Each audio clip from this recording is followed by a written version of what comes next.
अस्सलामुअलैकुम। सऊदी अरब में आखिरी हुक्म बादशाह का ही चलता है, लेकिन शाह सलमान की बादशाहत में अक्सर ये देखने में आया है कि नौजवान वलीअहद मोहम्मद बिन सलमान बाज मामलात में अपने वालिद शाह सलमान बिन अब्दुल अजीज से मशवरा नहीं करते और अपनी मनमानी करने के आदी हैं। माजी में दोनों बाप और बेटे के माबैन शदीद इख्तलाफात की खबरें भी आ चुकी हैं और ये तक कहा गया कि वलीअहद को हटाने की सूरत में सऊदी बादशाह शाह सलमान को उनके बेटे वलीअहद मोहम्मद बिन सलमान खुद ही रास्ते से हटाकर आइंदा ममलकत के बादशाह बन सकते हैं। इसी खतरे के पेश नजर एक गैर मुल्की दौरे के दौरान अचानक शाह सलमान बिन अब्दुल अजीज के मुहाफिजीन के दस्ते को तब्दील कर दिया गया, क्योंकि शाह सलमान को साथ मौजूद दस्ते पर एतमाद न था। आज जब वलीअहद मोहम्मद बिन सलमान ने अपने मुस्तकबिल के इक़्तिदार को ताकतवर बनाने के लिए अपने सगे चचा और चचाजाद भाई को हिरासत में लिया, तो ये सवाल ज़हनों में एक बार फिर उठने लगा कि वलीअहद मोहम्मद बिन सलमान ने इस सारी मशक को करने से पहले अपने वालिद शाह सलमान से मशवरा किया या फिर इस बार भी उन्हें नजरअंदाज किया गया। अगर नजरअंदाज किया गया है तो क्या इस बार भी सऊदी बादशाह शाह सलमान बिन अब्दुल अजीज चुपचाप तमाशाई बने रहेंगे या वो अपने इख्तियारात इस्तेमाल करते हुए मोहम्मद बिन सलमान को माजूल कर देंगे? क्योंकि खबरें ये भी हैं कि शाह सलमान बिन अब्दुल अजीज अपने छोटे बेटे बनर बिन सलमान से काफी मुतासिर हैं और सवाल ये भी है कि क्या शाह सलमान अपने बेटे मोहम्मद बिन सलमान को माजूल करने की ताकत भी रखते हैं या नहीं।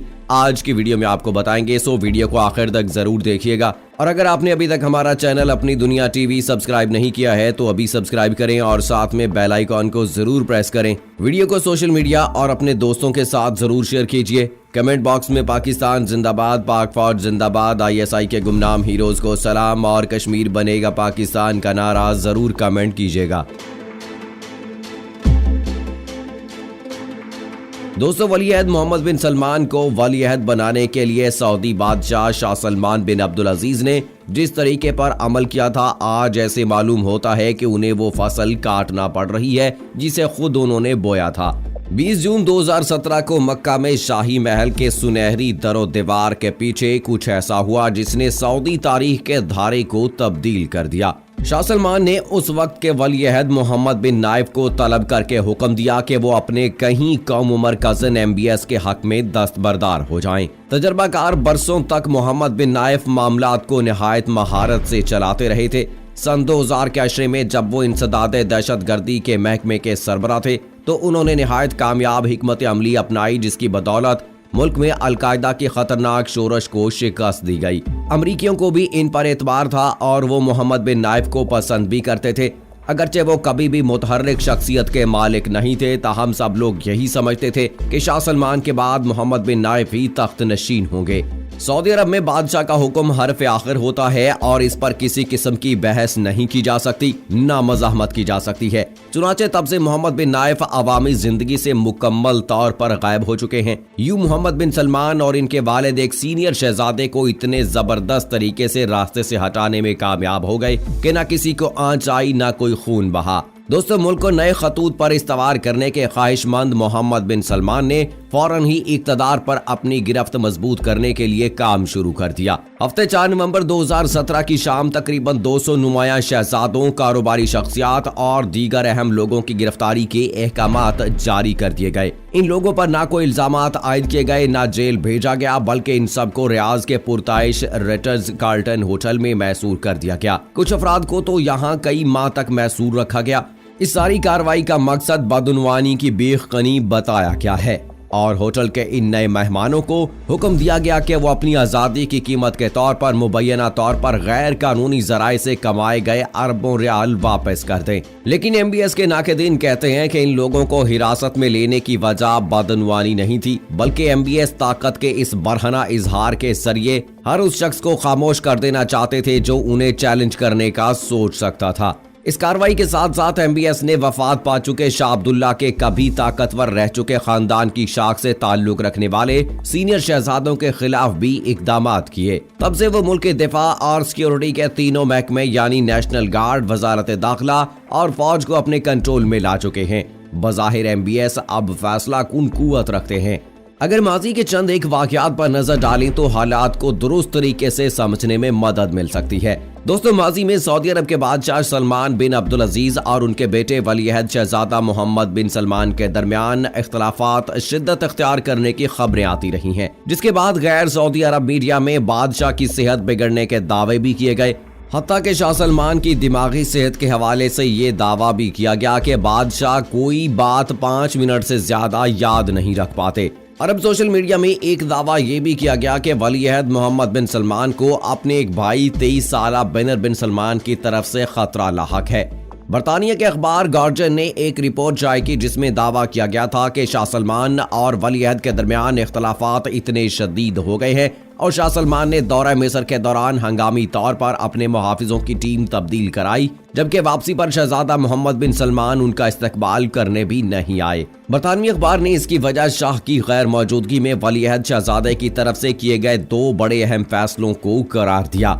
इनमें से एक अमेरिका में सऊदी सफीर के ओहदे पर पहली मर्तबा एक खातून शहजादी रीमा बिनते बंद बिन सुल्तान के तकर्रुर का था। दूसरा अहम फैसला शहजादा सलमान के सगे भाई शहजाद खालिद बिन सलमान को नायब वजीर दिफा बनाने का था। बरतानवी अखबार के मुताबिक इन दोनों फैसलों की इतलात शाह सलमान को मिस्र में टीवी के जरिए मिली, उन्हें एतमाद में नहीं लिया गया था। इसके अलावा इन दोनों तकर्रियों के हुक्मनामों समेत शाह सलमान की गैर मौजूदगी में जारी होने वाले तमाम अहकामात पर वलीअहद मोहम्मद बिन सलमान के नाम के साथ डिप्टी किंग यानी नायब बादशाह का ओहदा लिखा गया, जो गैर मामूली बात है। गार्जियन का कहना है कि शाह सलमान जब मिस्र के दौरे पर थे तो मशीरों ने उन्हें बताया कि उनके खिलाफ कोई इकदाम हो सकता है। इस पर सऊदी अरब से शाह के वफादार 30 मुहाफिज बुलवाए गए, जबकि पहले से मौजूद सऊदी मुहाफिजों को फारिग कर दिया गया, क्योंकि इनमें वलीअहद सलमान बिन मोहम्मद के वफादार शामिल होने का खदशा था। अखबार के बकौल सऊदी शाह ने मिस्री हुकूमत की जानिब से फराहम करदा मुहाफिज भी हटा दिए, क्योंकि उन्हें अल-सीसी हुकूमत पर भरोसा नहीं था। बरतानवी अखबार का कहना था कि सऊदी सहाफी जमाल खाशकजी के कत्ल के बाद शहजादे और बादशाह में इख्तलाफात बढ़ना शुरू हुए, क्योंकि मुशीरों ने शाह को मशवरा दिया था कि वो मामलात अपने हाथ में लें। इसके अलावा यमन जंग और सूडान में होने वाले मुजाहिरों पर शहजादा मोहम्मद बिन सलमान की जानिब से वहां की हुकूमत की हमायत पर भी इख्तलाफात पाए गए थे। इख्तलाफात का एक और सबब मकबूजा बैतुल मक़दस को इसराइली दारुल हुकूमत तस्लीम करने या ना करने का मामला है। अमरीका उसे इसराइली दारुल हुकूमत तस्लीम कराना चाहता है और अमरीकी सदर ट्रंप के दामाद जेरेड कुशनर सऊदी वलीअहद के करीबी दोस्त हैं और उन्हें दामाद साहब को ट्रंप की तरफ से पेश की गई हालिया डील ऑफ सेंचुरी का रूह रवां गर्दाना जाता है। इसके अलावा सऊदी तेल कंपनी आरामको के शेयर बेचने के मामले पर बादशाह और वलीअहद में इख्तलाफात की खबरें आ चुकी हैं, लेकिन अब अचानक बरोज जुमा को सऊदी शाही खानदान के 3 अहम अफराद को हिरासत में लिए जाने की खबरें सामने आई हैं। इन शख्सियात में से एक का नाम मोहम्मद बिन नाइफ है, जिनको वलीअहद के ओहदे से हटाकर मोहम्मद बिन सलमान को वलीअहद नामजद किया गया था। यूं एक साबिक वलीअहद की अचानक गिरफ्तारी से शाही खानदान में बगावत के शकूक व शुबहात को तक़वियत मिली है। ये वही साबिक वलीअहद है जिन पर अमरीका को बहुत ज्यादा एतमाद था और वो अमरीका एस्टेब्लिशमेंट के खासे करीब तस्वुर किए जाते थे। इस सारे मंजरनामे में सऊदी बादशाह किस जगह मौजूद हैं, उनकी क्या राय है, ये बड़ी अहमियत का हामिल है, क्योंकि ऐसी खबरें भी सामने आई हैं कि जिससे ये तासुर उभरा है कि दोनों बाप बेटे यानी सऊदी बादशाह और वलीअहद मोहम्मद बिन सलमान में सब ठीक नहीं है। अपने इक़्तिदार को मजबूत बनाते हुए वलीअहद मोहम्मद बिन सलमान अपने वालिद शाह सलमान की अपने छोटे बेटे बिनर बिन सलमान से बढ़ती रग़बत को भी ज़हन में रखे हुए हैं और शायद ऐसा मौका भी आ जाए कि उन्हें अपने वालिद को ही रास्ते से हटाना पड़े, क्योंकि वलीअहद मोहम्मद बिन सलमान ये बात अच्छी तरह जानते हैं कि शाही खानदान में उनकी मुखालफत उनके किए गए इक़दामात की वजह से बढ़ चुकी है और अगर इनको अपनी मतवक्के बादशाहत को बचाना है तो उन्हें शाह सलमान को भी राम करना होगा, क्योंकि अपने बाप की वफात के बाद वलीअहद मोहम्मद बिन सलमान ही नए बादशाह होंगे और वो भी चंद सालों के लिए नहीं बल्कि शायद 50 साल से भी जायद, क्योंकि अभी उनकी उम्र सिर्फ 35 साल है। दोस्तों, शाह सलमान ने जिस तरह शहजादा मोहम्मद बिन नाइफ को वलीअहद के ओहदे से हटाकर मोहम्मद बिन सलमान को वलीअहद नामजद किया था, क्या वो आज इसी तरह मोहम्मद बिन सलमान को हटाकर अपने दूसरे बेटे बिनर बिन सलमान को वलीअहद नामजद कर सकेंगे? क्या ये मकाफात अमल नहीं है और जो फसल शाह सलमान ने बोई थी इसी के काटने का वक्त आ चुका है? इस हवाले से दोस्तों आपकी क्या राय है, कमेंट बॉक्स में जरूर बताइएगा और हमारी इस वीडियो के हवाले से अपनी राय का इजहार जरूर कीजिएगा। अगली वीडियो तक मुझे इजाजत दीजिए। फी अमानिल्लाह।